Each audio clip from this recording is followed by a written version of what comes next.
I rise to present to this Honorable House the audited financial account of the Mineral Resource Development Company, or MRDC, for the year 2024. The tabling of these audited accounts is following applicable laws. Mr. Speaker, for the record, MRDC manages 22 companies, 15 subsidiaries holding participating interest in resource projects, and 7 wholly owned investment companies. So it is quite a task to carry out audits of the group's books. As such, it is very commendable that they have worked diligently to bring their books up to date. As I speak, audit work of the 2025 accounts has been completed, with the accounts now awaiting shareholder sign-off and awaiting Cabinet's scrutiny before it comes to Parliament. Mr. Speaker, MRDC today is a very successful state-owned company with a proud history of nation building. Our country celebrated 50 years of nationhood. In fact, we're journeying through our 50th year. We are littered with many bad news and bad stories and bad examples. But I want to say that MRDC's story is a story of resilience and shows that we can do too, we can grow through. As our nation celebrates 50th anniversary, the company itself celebrated 50th anniversary as a company last year. MRDC was established in 1975, thankfully to the wisdom of the fathers of our country. Initially as an exploration company, it partnered with Kennecott Mining to explore for minerals in the Star Mountains of Western Province. After Kennecott left, BHP took over and was granted the license to mine at Audited. MRDC's role was subsequently changed to that of a nominee company to hold state equity interests, including provincial governments and landowners in mining and petroleum projects. Over the years, federal reforms resulted in state equity interests being sold or transferred to other state nominated entities. The great late Mekere Murata, under his time, for instance,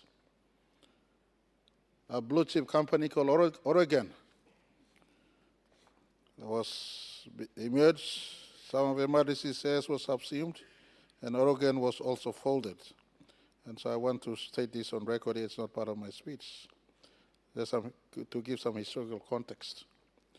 By 2007, the last of state asset, labeled Edda Oil, was transferred out, leaving MRDC with only the project interests and benefits of landowners and respective host provincial governments to manage. Today, MRDC manages equity interests in the oil fields of Kutubu, Moran, and Gobe, the PNG LNG project, the Audited mine, the Program mine, and Ramu Nickel mining projects. Just 2%, not 4.27% as we discussed earlier. Just 2% in all these projects, money meant for landowners. MRDC also manages commercial ventures in the non-resource sector that landowners either own outright or have shares in them as they diversified their investments. Mr. Speaker, it is a requirement for MRDC as a state-owned company to provide its audited financial statements to its shareholder. Although the Office of Prime Minister is the trustee shareholder for and on behalf of the state, it is only proper that the company's annual reports and audited financial statements be presented to the People's House so all leaders have a scrutiny over this company. I am assured that for effective good governance, MRDC will continue this important self-reporting practice going forward, and as I said earlier, 2025 report will come before this House at the very earliest. MRDC subsidiaries as corporate trustees are required under each of their trust deeds to provide the audited financial statements to the minister responsible for the administration of the Oil and Gas Act. The management, with the support of MRDC board, initiated a robust audit program that started in 2018 However, the schedule of this program was significantly impacted following the onset of 2019 COVID-19 pandemic. The following 2 years was effectively lost due to impacts of the pandemic. Other factors contributed to the delay in the completion and certification of the audits, including technical accounting issues raised by the auditors, as well as resource constraints faced by the external audit firms themselves. In 2024, MRDC revised and implemented a more aggressive audit schedule, diligently working with external accountants and auditors to expedite the progress of the audit processes whilst ensuring integrity and compliance. The audits for MRDC Group were carried out by the Big Four audit firms in our country in accordance with international accounting standards. Mr. Speaker, I am pleased to report that the audits of MRDC and its subsidiaries have been completed up to 2024, and in fact, as I speak, up to 2025. A significant achievement is that the audits of MRDC Group for periods 2020 to 2024 are all unqualified, meaning that the accounts are in order, proper records have been maintained, and there are no material issues within the stated financials. All approved and signed annual reports and associated financial statements have been lodged with the Register of Companies as is required under the Companies Act. Mr. Speaker, in recent years, MRDC has been undertaking a process to identify and implement reforms to its ownerships, governance, and management structures. Consultations of these reforms began in 2017 with views sought from important stakeholders in the industry, including landowners. One significant achievement to date in this process has been the enactment of the Mineral Resource Development Company Limited Authorization Act 2020. The MRDC Authorization Act under Phase 1 of the corporate restructure has been complete. The MRDC Authorization Act affects several important reforms, effected several important reforms to the structure of MRDC. This includes establishing a clear legislated basis for the ownership of shares in MRDC by PNG State. Second, enhancing the board's responsibility for direction, management, and supervision of the company in relation to attainment of the objectives of the company. Number three, setting out the roles and responsibilities for MRDC as the registered shareholder of its subsidiary companies and clarifying that the funds and assets that were managed by MRDC were not public funds or public assets, but were trust funds and assets especially for the benefit of identified project area landowners, and should I add, provincial governments. MRDC is now embarking on Phase 2 of the corporate restructuring, which involves additional reforms focused on improving business efficiency and effectiveness, whilst at the same time strengthening the governance and improving transparency and accountability. We propose some reforms. The reforms are intended to improve the management of interest and assets, as well as to enable the efficient or timely flow of capital for investment and distribution processes or purposes. The anticipated reforms are as follows, Mr. Deputy Speaker. Under the existing statutory framework, MRDC performs two distinct roles. First, to act as registered shareholder of its subsidiary companies, which are the corporate trustees that own the participating interest in mining and petroleum projects, as well as other assets acquired under long-term investment trusts. This role involves the performance of the shareholders' rights under the Companies Act, such as the appointment and removal of directors and approval of major transactions, etc. Secondly, to act as the corporate manager managing the participating interest in resource projects as well as assets including funds and property, providing investment advice and the development of basic but necessary social sector infrastructure in project license area for the project area landowners. Mr. Deputy Speaker, these two roles need to be segregated and performed by a different person for governance and business efficiency reasons. There are currently more than 22 companies rather, wherein MRDC is both the registered shareholder, and the corporate manager. MRDC also has management oversight over a few investment companies in the energy, aviation, and business tourism sectors that are owned by its subsidiaries.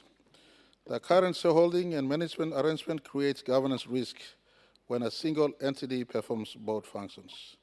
Therefore, statutory reform is necessary to increase efficiencies in the provision of management services, whilst at the same time enhancing governance by segregating the two roles or functions, as well as establishing clear reporting lines between MRDC as the registered shareholder and the corporate trustee of Landowner Resources Trust and corporate manager.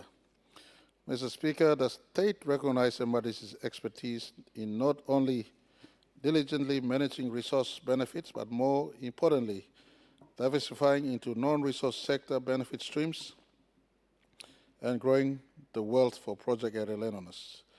When all project-derived benefits are kept under a single entity, there is an economy of scale in relation to investment strategy, as well as the cost of management which can be shared. That, Mr. Deputy Speaker, goes to my earlier point on the 4.27% partial. In contrast, if the benefits of one group of project area landowners are managed by completely different entities, then the amount or quantum of the benefits to be paid out will be significantly reduced because of the management cost. Furthermore, investment capital will be limited. MRDC has demonstrated capacity and record of diligently managing the benefits derived from petroleum and mining projects which are granted to the project area landowners.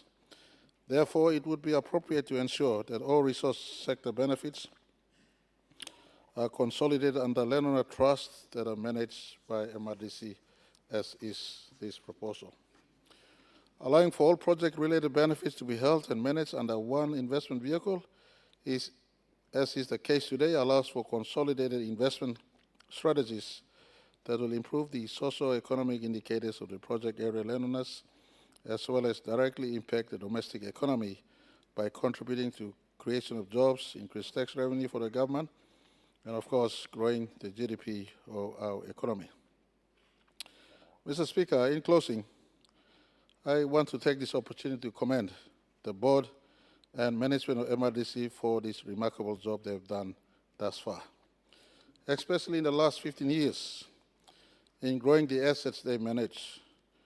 The 2024 accounts, as you can read through them, show a total value of group assets that has grown to 14.5 billion from a 500 million kina group asset in 2007. Who says PNG cannot have success story? This is possibly amongst the biggest success story we have in our country, where landowner group of funds have grown from a 500 million kina company in 2007 to right now at 2024, a 14.5 billion kina company. The 2025 report will show how much they've grown in just 1 year. The consolidation of their business assets, the diversification has taken place. That's an extraordinary achievement in less than 20 years, similar to what is taking place in NASFAN and Namban Super. If you combine NASFAN, Namban Super, and MRDC, these three sustainable bases of wealth for intergenerational wealth creation our country has thus far. And great commendation to those who have served as board in MRDC the last 20 years. I want to pay special mention to someone, the current managing director. In 2008, he was brought in as managing director. Mr. Augustin Mano, he has been constant up till today to see this company grow to a 14.5 billion kina company. This is extraordinary. The future looks good.